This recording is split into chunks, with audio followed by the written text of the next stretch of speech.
పసిడి ధరల పరుగుకు బ్రేక్ పడింది. అంతర్జాతీయ పరిణామాలతో గోల్డ్ రేటు భారీగా తగ్గింది. భౌగోళిక ఉద్రిక్తతలతో ఆకాశమే హద్దుగా దూసుకెళ్లిన బంగారం ధరలు పతనమయ్యాయి. తాజా పరిణామాలతో పసిడి ప్రియులు సంతోషం వ్యక్తం చేస్తున్నారు. బంగారం ధరకు కళ్లెం పడింది.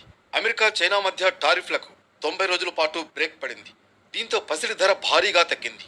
మొన్నటి వరకు అంతర్జాతీయ మార్కెట్లో $3,400 ఎగువన ట్రేడ్ అయిన ఔన్స్ బంగారం ధర $3,218 దిగొచ్చింది. అంతర్జాతీయ ధరకు అనుగుణంగా దేశ రాజధాని ఢిల్లీలోనూ 10 గ్రాముల పసిడి ధర $96,550 చేరింది.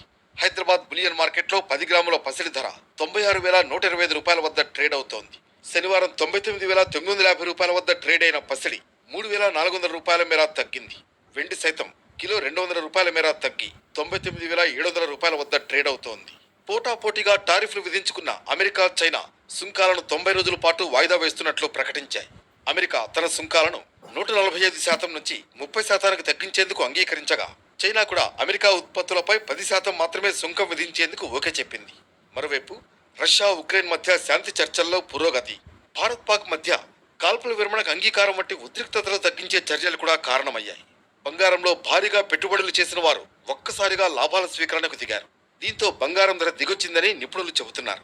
దీనికి తోడు డాలర్ ఇండెక్స్ కూడా పుంజుకుని మళ్లీ 101.76కు చేరడం కూడా మరో కారణమని అంటున్నారు.